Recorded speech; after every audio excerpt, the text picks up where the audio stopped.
Very good morning and Assalamu alaikum wa rahmatullahi wa barakatuh, dear viewers. Today, in this history subject, we have to learn about Harshavardhana. Harshavardhana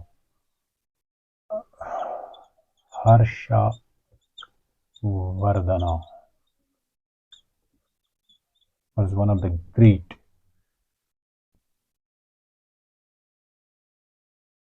ruler of Pushyabhuti dynasty who ruled from 606 AD to 647 AD. We will go into the details of that personality, but before that, first of all, we must know that after the fall of Gupta dynasty, that is when 550, their last ruler Vishnugupta was killed. India got divided into 5 different dynasties or kingdoms, among which one was this Pushyavati dynasty. Others we know, though they were not too much important, but still then, fourth one, that is Hunas, that had come from Central Asia, was to some extent also a bit important for Indian history. We will go into the introduction of that also, but in other video. Today our topic is Harshavardhana, and we will see in detail about this ruler. Harsha's father was, that his father was Prabha Prabhakar Vardhana. Who was this Prabhakar Vardhana? Why it is so important? He was king of Thaneshwar. Where is this Thaneshwar in modern India? It is in Haryana. In case you are interested in knowing about history, ancient or medieval, and the modern, you must and definitely know the locations of the names of these places. I request you to see this place on map. So the father was Prabhakar Vardhana, who was the king of Thaneshwar. Thaneshwar is in Haryana. What happens after his death? That is the death of this Prabhakar Vardhana. His elder son Rajyavardhana, that is Rajya Vardhana. His elder son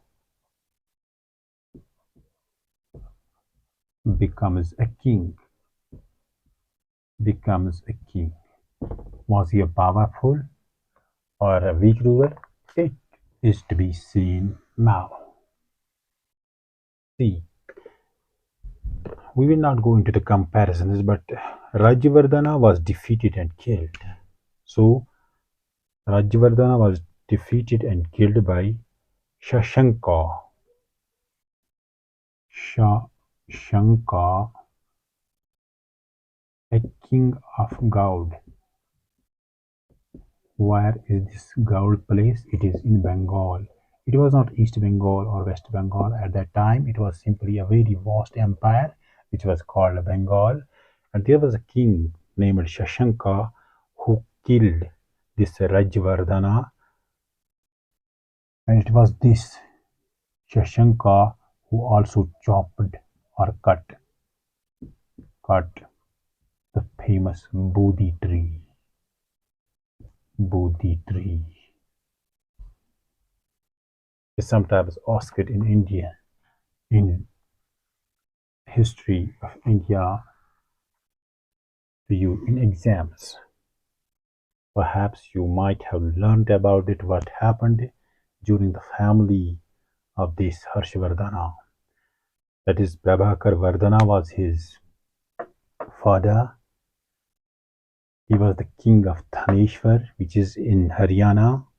Later, his brother, you can say his elder brother, who was named Rajavardhana, became king. But Shashank, who was the king of God, he killed him in 606 AD, and it was finally Harsha who becomes king. Now Harsha or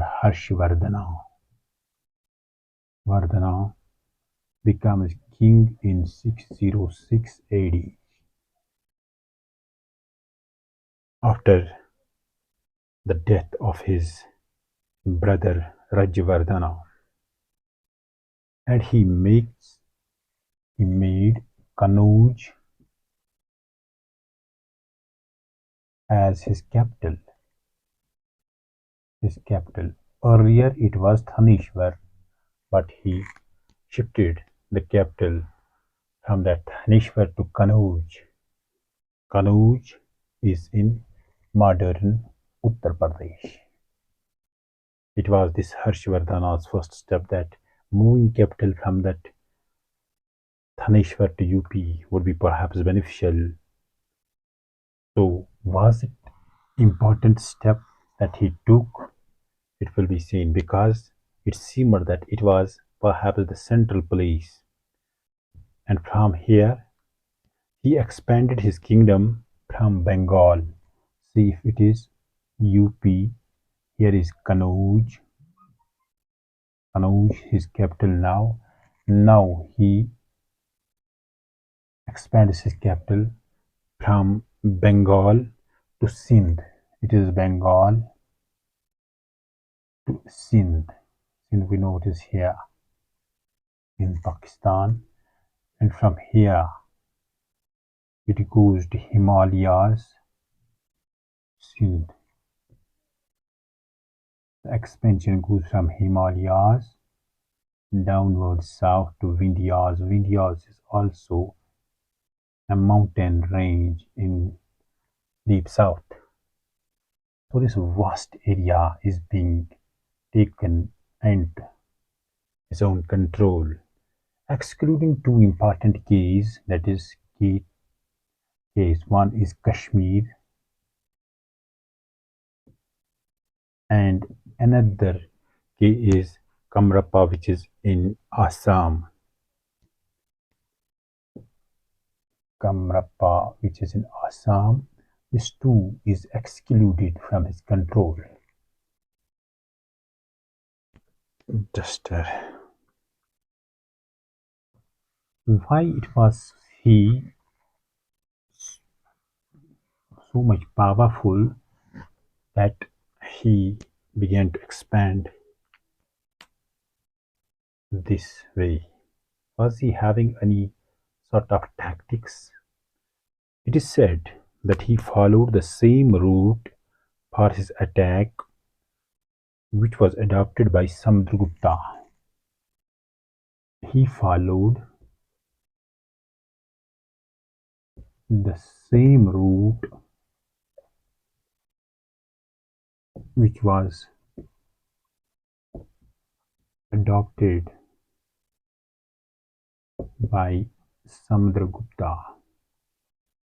Samudragupta, who is also called Napoleon of India, was one of the greatest, or say greatest king of Guptas, who ruled from 335 to 355, 375. So it was this Harshvardhana who followed the same route for his attacks or invasion as was done by this Samudragupta.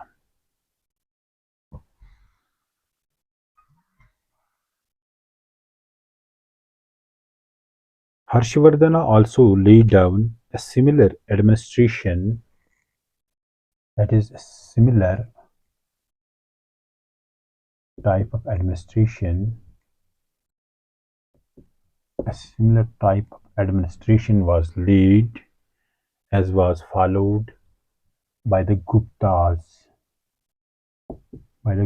rulers. He also gave land grants land grants to officials as was given by these Guptas.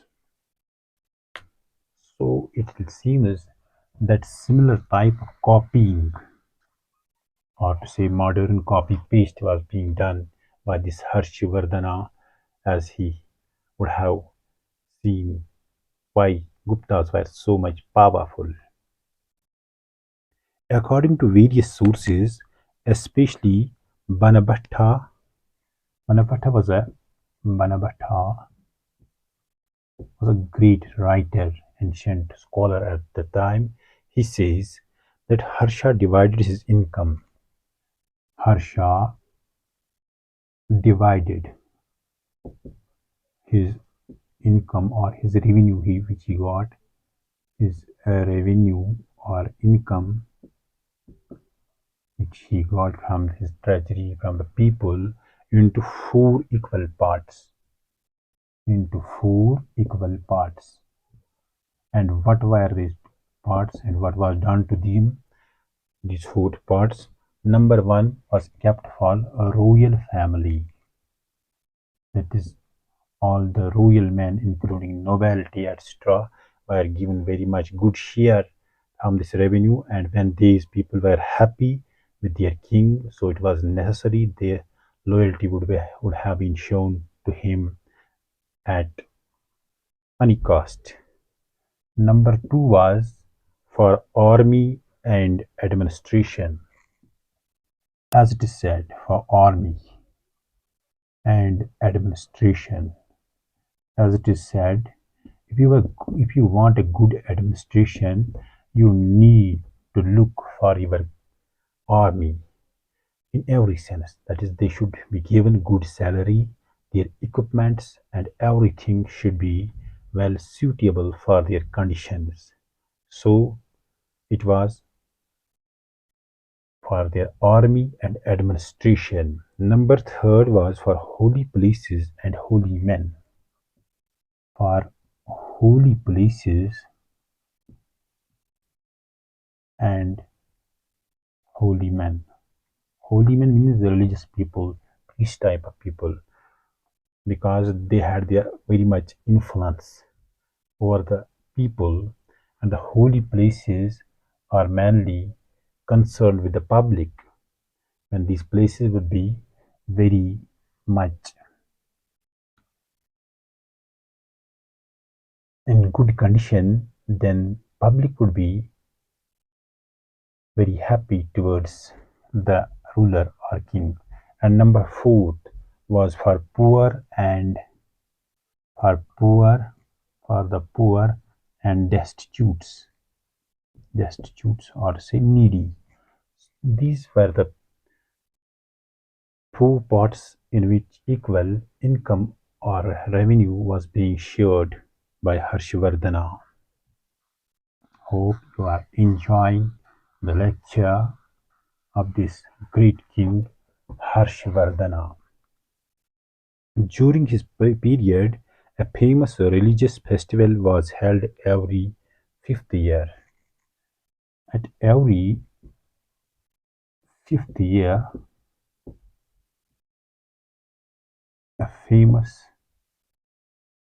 religious festival was being held, was being held, which was known as Mahamoksha Parishad. Mahamoksha Parishad. It is to be kept in view, in mind, in which, that is, in this Mahamoksha Parishad, what was being done. That is, I will say that it was Shiva, Buddha, and Ganesh. Shiva,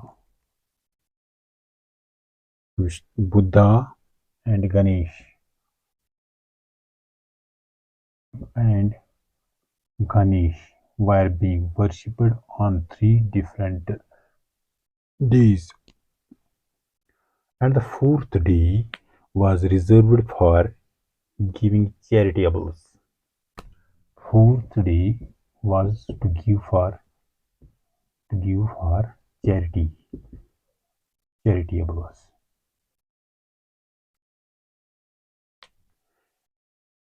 So far, we have seen very much praises about this king Harshavardhana. Seems to have been very, very. He was also a tolerant king towards other religions. According to some other sources, in all religions, a religious congress, that is, a religious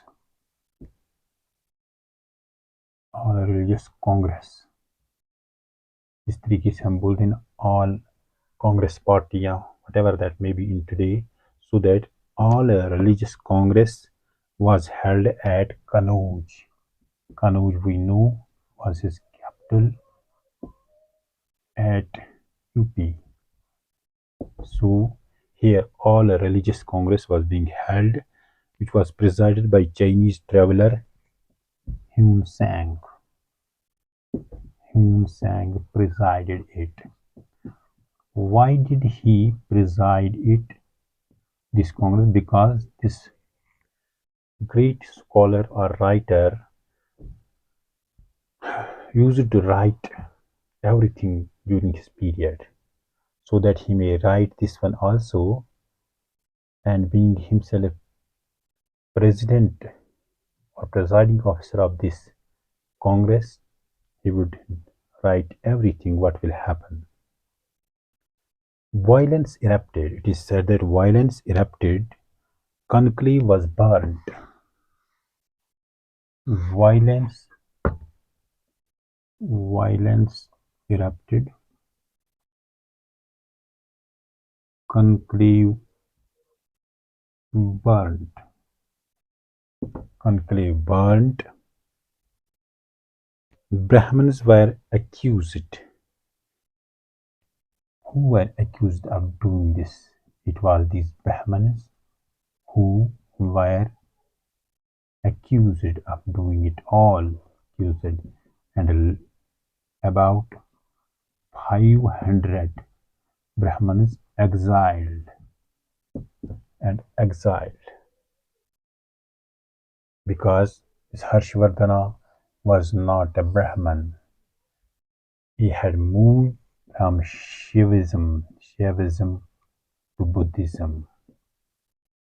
He was a staunch follower of this Buddhism now. Brahmins were accused, later 500 exiled. So far we have seen very much praises about this great king, but what about his defeat? Is there any evidence? Yes.